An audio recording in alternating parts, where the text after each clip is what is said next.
না হ্যাপি রোস্টে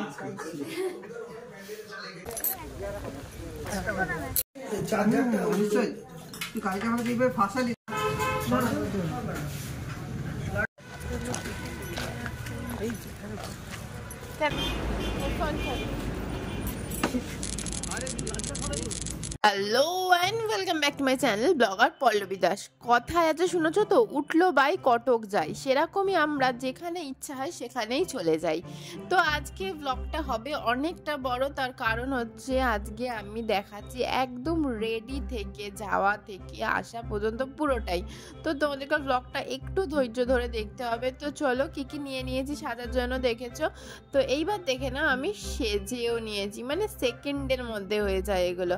আর রিয়েলিটিতে এতটাই সময় লাগে বুঝতেই পারছো, তাই বলে আমি কিন্তু আজকে সত্যি মেকআপ করিনি, খালি লিপস্টিক ছাড়া কিন্তু আমার মুখে কিছুই নেই। তো আমাকে তাও লিপস্টিক দিয়েই শুধু কেমন লাগছে আমাকে জানাও। বাই দ্য ওয়ে, তোমাদেরকে কোথায় যাচ্ছি সেটাই তো বলিনি। আজকে যাচ্ছি হচ্ছে ওর একটা মাসির বাড়ি। ওর একটা মাসির বাড়ি বলতে ওর একটাই মাসি আছে, কিন্তু এই মাসিটা হচ্ছে চ্যাটতো খুঁড়তো। তার এটা সেরকমই যেরকম দূরে গেছিলাম বর্ধমান, আর এটা হচ্ছে বর্ধমানও পেরিয়ে হচ্ছে পানাগড়। নাম শুনেছি কি তোমরা জানি না, ওখানে অনেকটা রিয়েল এস্টেট কাজবাজ হয়, ঠিক আছে। তো সেখানে ওই জন্য ঘুরতে যাচ্ছি। তো চলো, তো তার আগে আমরা নেমে গেছি হচ্ছে, এইটা হচ্ছে ল্যাংচার বাগান। ল্যাংচার মানে বাগান, মানে বুঝতে পেরেছো কোথায়? এটা হচ্ছে শক্তিগড়। এখানে প্রায় মানুষই নামে, নেমে চাটা খায়। প্রায় মানুষ কি, মানে যে কোনো মানুষ কলকাতা থেকে বাইরের দিকে গেলে বা বাইরের দিক থেকে কলকাতা এলে ঠিক এই জায়গায় এসে, মানে ঠিক এই দোকানটা বলছি না এক্স্যাক্টলি, আরও অনেক দোকান এখানে আছে, প্রচুর ল্যাংচার দোকান এখানে এসে খায়। আর এই দোকানটায় আমরা এসে দেখছি এই দোকানটা তো বেশ ফেমাস। ফেমাস মানে কি খাবার দিক দিয়ে বলতে পারছি না, কিন্তু লোকটা গেছিল হচ্ছে দাদাগিরিতে। লোকটা বলতে কি এখানে যে মালিক ল্যাংচার দোকানে, সে গেছিলো দাদাগিরিতে। আর এমনকি রান্নার আপ পর্যন্ত হয়েছে, যে ছবিও চারিদিকে টাঙিয়ে দিয়েছে, বুঝতেই পারছো।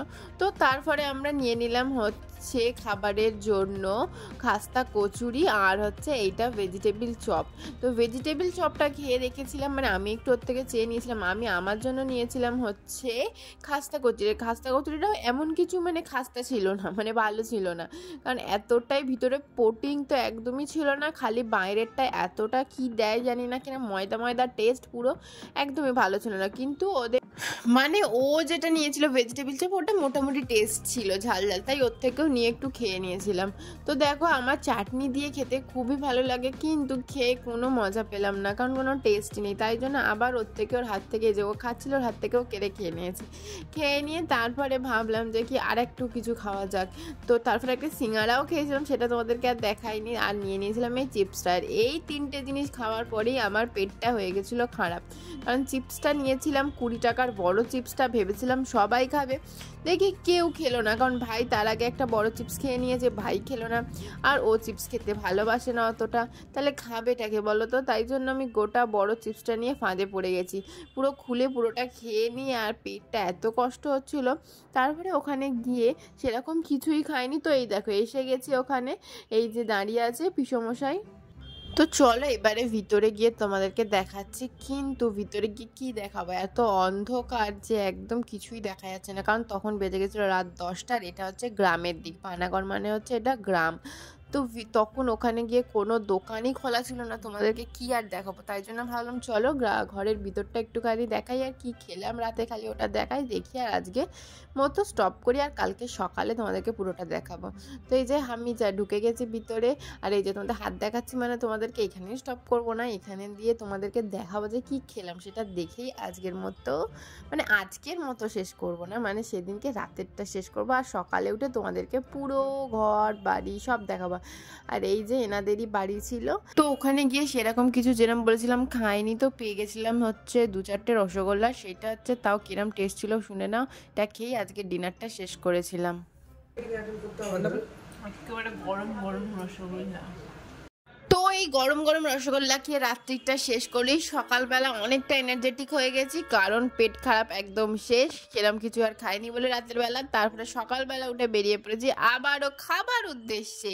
মানে কোথাও যাওয়া মানেই হচ্ছে বাঙালিদের কি, ফার্স্টে খাওয়া, তারপরে ঘোরা, তারপরে তো আছে আরও অনেক কিছু। তো তোমরা ভাবছো যে কি নিমন্ত্রণ বাড়ি গেছি, তো বাড়ি থেকে বেরিয়ে কোথায় খেতে যাচ্ছি, বাড়িতেই তো দেয় না খেতে, কিন্তু এখানে হচ্ছে ব্যাপারটা একটু অন্যরকম। সেটা হচ্ছে ওনাদের রয়েছে একটা রেস্টুরেন্ট।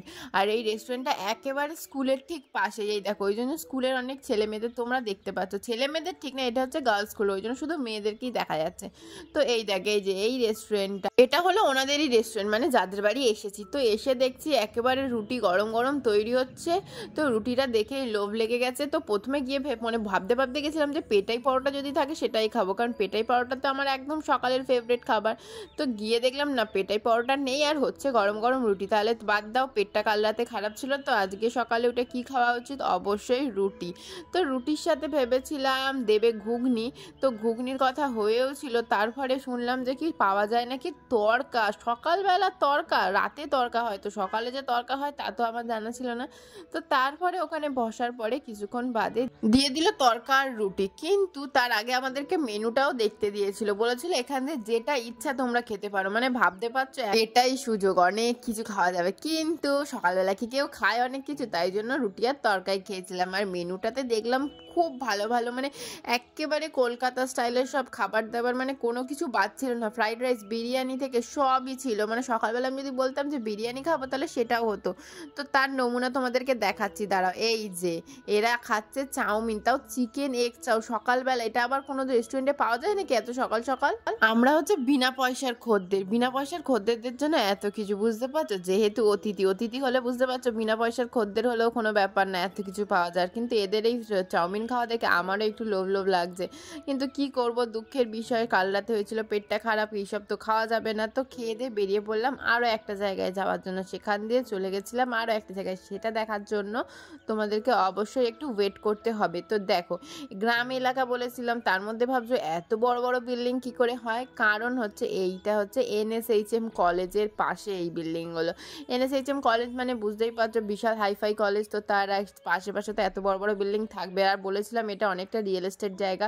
এখানে এইসব বড় বড় বিল্ডিং না হওয়ার কিছুই নেই, এখানে বড় বড় কল কারখানা সবই আছে। তো তোমরা ভাবছো হঠাৎই NSHM কলেজে এলাম কেন? হঠাৎ কি আমি ভর্তি হব নাকি? না না না, আর পড়াশোনা একবার ছেড়ে দিয়ে বিয়ে করে নি, আর বুঝতে পারছো আর পড়াশোনা আমার দ্বারা হবে? তার হবে না।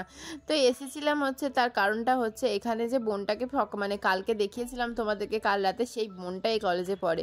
তো কলেজটা হচ্ছে NSHM এর সবচেয়ে বড় ব্রাঞ্চ কি, এইটাই হচ্ছে আসল কলেজ, দুর্গাপুর। এটা দুর্গাপুর কলেজে আমরা একটু ঘুরতে এসেছিলাম, কারণ দেখতে এসেছিলাম কলেজটা কতটা বড়, কতটা হাইফাই, যতটা নাম দেখতে এসেছিলাম ততটা কিনা। কিন্তু বিল্ডিংগুলো দেখলাম একেবারে রং চোটে মোটে, একেবারে মানে আমাদের কলেজের মতো অবস্থা। কি জানি এখানে এত টাকা কেন নেয়? পড়াশোনাটা হয়তো হতে পারে, যেরকম আমাদের কলেজে তো পড়াশোনাটাও হয় না, খালি কলেজে যায় মানুষ খেলতে, ঘুরতে, পার্টি করতে আর চলে আসে। পার্টি করতে মানে ওই পার্টি নয়, ওই আর বললাম না, থাক, এটা একটু মুখটা বন্ধ রাখাই ভালো। তো তারপরে এখানে এসে দেখলাম, কিন্তু সাজিয়েছে খুব সুন্দর করে, মানে ঘাস বাগান খুবই সুন্দর করে সাজিয়েছে। কিন্তু বিল্ডিংগুলো একেবারেই রং করা নেই। আর এই বিল্ডিংটা, এই যে পুরো বিল্ডিং, শুধু এইটা নয়, পিছন দিকটা আরও বিল্ডিং আছে, আরও মাঠ আছে, সেটাও তোমাদের দেখাবো। এই যে এই বোনটার হচ্ছে কলেজ এটা। তো বোনটার জন্যই আমাদেরকে ঢুকতে দিয়েছে, নাহলে আমাদের ঢুকতে দিচ্ছিল না। যেহেতু বোনটাকে সিকিউরিটি গার্ড দাদাগুলো খুব ভালো করে চেনে, যার জন্যই আমাদেরকে ঢুকতে দিল। তো চলো তোমাদেরকে পুরো কলেজটা ঘুরিয়ে ঘুরিয়ে দেখাই কোথায় কি আছে না আছে। এটা হলো গেটের ভিতরে, মানে গেট দিয়ে ঢুকে আমরা বাঁ দিকে হেঁটে হেঁটে যাচ্ছি, তারপরে তোমাদেরকে পুরো ক্যাম্পাসটা ঘুরে দেখাবো। আর এই যে আমাদের চশমা পরে যে দাদাটা ছিল, তার সঙ্গে তো তোমাকে ইন্ট্রোডিউস করাইনি। তো এই যে আমাদের বোনটা হাই করছে, আর এই দাদাটা হলো মানে ওর আর একটা মাসির ছেলে, ঠিক আছে? তো আমরা সবাই মিলে গেছিলাম। তো গিয়ে এইখানটা হচ্ছে NSHM লেখা বড়, এখানটা হচ্ছে মেন গেট, কিন্তু এখান দিয়ে ঢুকতে দেয় না।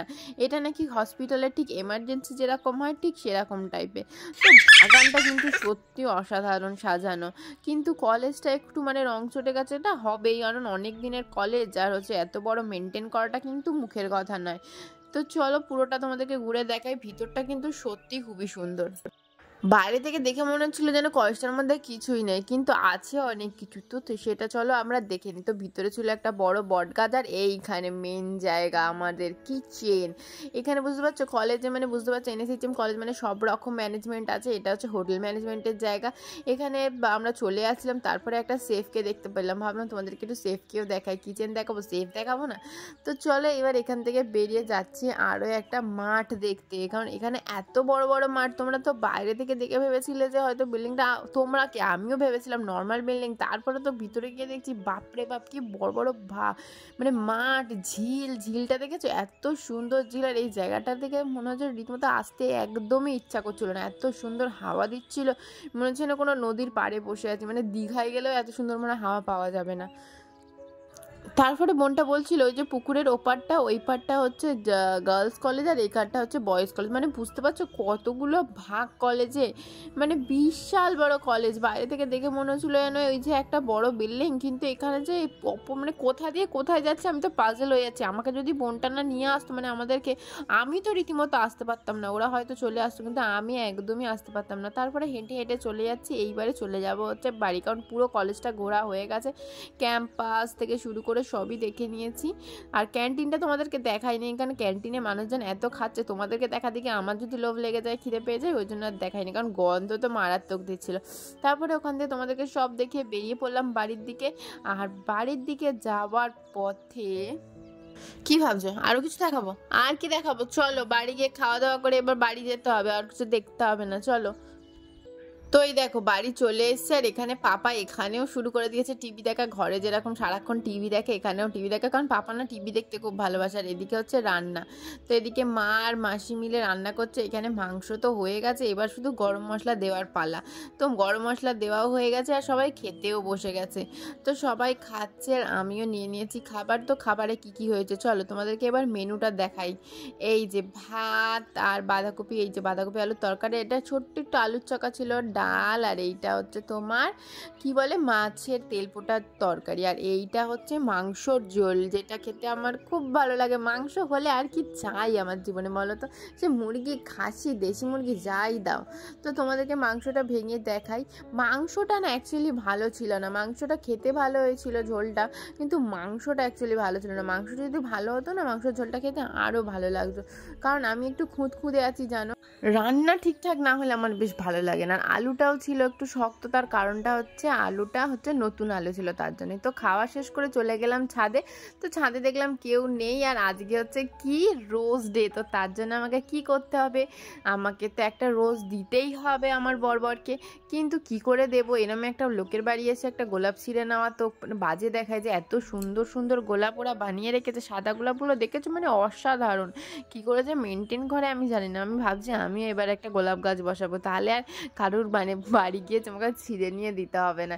এবার আমি পরের বছর রোজ ডেতে রোজটা আমি নিজে গাছ থেকেই ছিঁড়ে দেবো। তো চলো এই যে এই গোলাপটা ছিঁড়ে নিই, ছোটোর মধ্যে অতটা ভালো দেখতে লাগছে না, কারণ গাছ থেকে ছিঁড়ে নিতে খুব খারাপ লাগে, ওই জন্য এই গোলাপটা নিয়েই যাচ্ছি বরবরকে গোলাপ দিতে। বরবর তো জানে না যে আমি গোলাপ দেবো, আর বরবরও আমাকে গোলাপ দেয়নি জানো, আমাকে সারা দিনেই গোলাপ দেয়নি। এই গোলাপটা নিয়ে দিলাম, আবার কি বললো খালি শুনে নাও দেওয়ার পর। না হ্যাপি রোজডে দাও। শুনলে কথাটা কিরম বদমাশ, আর সবাই শুনে হাসাহাসি করছে। এরম করে কেউ বলে যে আমি দিলাম কষ্ট করে উপর থেকে নিয়ে এসে গোলাপটা, ঠিক তো আমি জোগাড় করে দিলাম, এখানে কোনো ফুলের দোকান ছিল না বলে সত্যি আমিও পাইনি, ও খুঁজতে গেছিলো পায়, কিন্তু ওর মাথায় বুদ্ধিটা নেই, আমার মাথায় বুদ্ধিটা ছিল, ওই জন্য ঠিক পেয়ে গেছি গোলাপটা। তো তারপরে এসে গেছিলো আরও একটা দিদি, মানে ওই বাড়িরই আরও একজন মেয়ে, এটা হচ্ছে ছিল ছোটো মেয়ে, আর এটা হচ্ছে মানে যে এলো সে হচ্ছে মেজো মেয়ে। তো ওর সাথেও দেখা হয়ে গেল, খুব ভালো লাগলো দেখা হয়ে। তো তারপরে দেখা করে সবাই মিলে বেরিয়ে পড়লাম। তার আগে আমি টাটা করছিলাম, তো কেউ তোমাকে দেখতে পায়নি, তো মা দেখালো এই দেখো তোমাদের ব্লগে দেখানোর জন্য টাটা করছে, তো সবাই তখন আমাকে টাটা করে দিল। তারপরে আমরা আস্তে আস্তে বেরিয়ে পড়লাম। কিন্তু আমার বরবার বলে যে কি ধারে বসবে, তো আমি ওকে কি ধারে বসতে দেবো, দাঁড়াও ওকে ধারে বসাচ্ছি। দেখো বরদেরকে কিরকম ঠেলে আর বসিয়ে দিতে হয়, না শুনলে এক থালা ধরতে হয় না, ঘাট ধরে গোডাউনে ঢুকিয়ে দিচ্ছি। আর আমি বসে গেছি ধারে, আর ধারে বসে বসে বেরিয়ে গেছি, আর চলে গেছি হচ্ছে আরও একটা জায়গায়, সেখানে গিয়ে আবার দাঁড়াতে হয়েছিল সেই একই জায়গায়। যাওয়ার সময় যেরকম দাঁড়িয়েছিলাম শক্তিগড়ের ল্যাংচার জন্য, মানে ল্যাংচার জন্য না, ল্যাংচা ভবন দেখার জন্য, ঠিক সেরকমই আবার দাঁড়িয়েছিলাম। তবে এটা এসেছিলাম হচ্ছে ল্যাংচা খেতে নয়, এসেছিলাম একটু চা খেতে, কারণ বুঝতেই পারছো একটু রিচ খেলেই আমার পেটের অবস্থা আজকাল খারাপ হয়ে যাচ্ছে, তাই জন্য ভাবলাম ল্যাংচা ট্যাংচা কিচ্ছু খাওয়া যাবে না, খেতে হবে শুধু কি হচ্ছে চা, কারণ এখানে চা হচ্ছে প্রচণ্ড ভালো। তো তোমাদেরকে আগে আমি এক্সপ্লোর করে দেখিয়ে দিই এখানে কি কি আছে। তো গিয়ে গিয়ে দেখছি যে বাপরে বাপ কি বড় বড় দোকান এখানে। আমি যখন প্রথমবার এসেছিলাম তখন দেখেছিলাম কিন্তু ছোট ছোট মানে ছোট ছোট বলতে কি একদমই মানে ছোট ছোট দোকান যেখানে শুধু ল্যাংচা পাওয়া যায় বা মিষ্টির মতো কিছু দোকান, কিন্তু এখন দেখছি দোকানগুলো এত বড় হয়ে গেছে। আর এখানে তো ল্যাংচার জন্য অবশ্যই ফেমাস, কিন্তু ল্যাংচার জন্য ফেমাস হওয়ার কোনো দরকার নেই, কারণ এখানে তো আমার তো মনে হয় চায়ের জন্য ফেমাস হওয়া উচিত।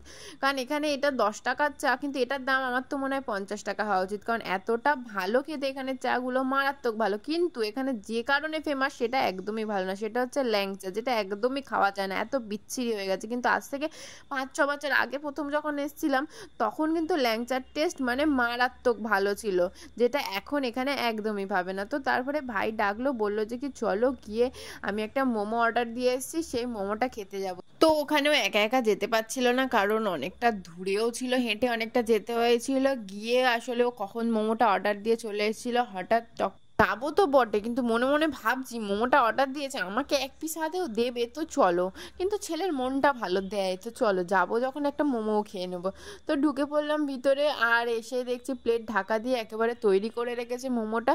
তো তোমাদেরকে দোকানটা দেখাই, দেখে নাও কতটা বড়, মানে কিরকম মল টাইপের দোকান। বাবা এখানে যে এত ভালো দোকান আমি তো আগে কোনোদিন দেখিনি। আমি যতবারই এসেছি যে এরকম মানে ফুটপাতে টাইপের দোকানগুলো হয়, ল্যাংচার দোকানগুলো, আর এখানে দেখছি ফুটপাত বা মিষ্টির দোকান টাইপের যে দোকানগুলো হয় না ওরম টাইপেরই, কিন্তু এখানে এসে দেখছি তো এইটা হচ্ছে মানে এখন দেখছি হঠাৎ বড় বড় দোকান খুলেছে। তো তারপরে ভাই মোমো খেয়ে নিল, আর আমাকেও এক পিস মোমো দিয়ে দিল, আমি খেয়ে নিলাম।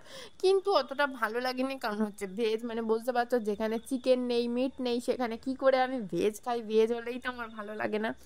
তারপরে আমি খুঁজতে লাগলাম কিছু চকলেট, তো এখানে দেখছি বাপরে ভ্যারাইটিস চকলেট, এমনকি যেন আমেরিকান চকলেটও আছে আমাকে বলছিল।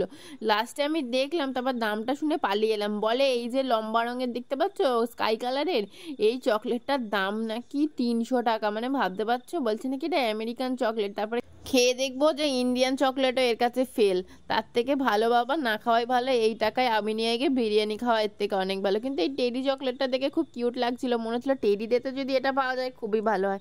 তারপরে এইসব দেখে বাড়ির দিকে রওনা দিতে হলো। তো তার আগে মানিয়ে নিয়েছিল ঝালমুড়ি, সেই দৃশ্যটাও তোমরা দেখতে পাবে। তো আজকের ব্লগ এখানেই শেষ করব, কারণ এখান থেকে বাড়ি চলে গেছিলাম, আর বাড়ি গিয়ে একটা মিনি ব্লগও করেছি, কারণ বাড়ি গিয়ে কি কি করলাম, মানে বাড়িতে ঢোকার পরে আবারও একটা জায়গায় বেরিয়েছিলাম, তো সেটাই তোমাদেরকে দেখানোর জন্য। তো চলো ঝালমুড়িটা নিয়ে আজকের মতো ব্লগটা এখানেই শেষ করলাম। ভালো লাগলে লাইক শেয়ার আর সাবস্ক্রাইব করে দিও। চলো আজকের মতো টাটা, বাই।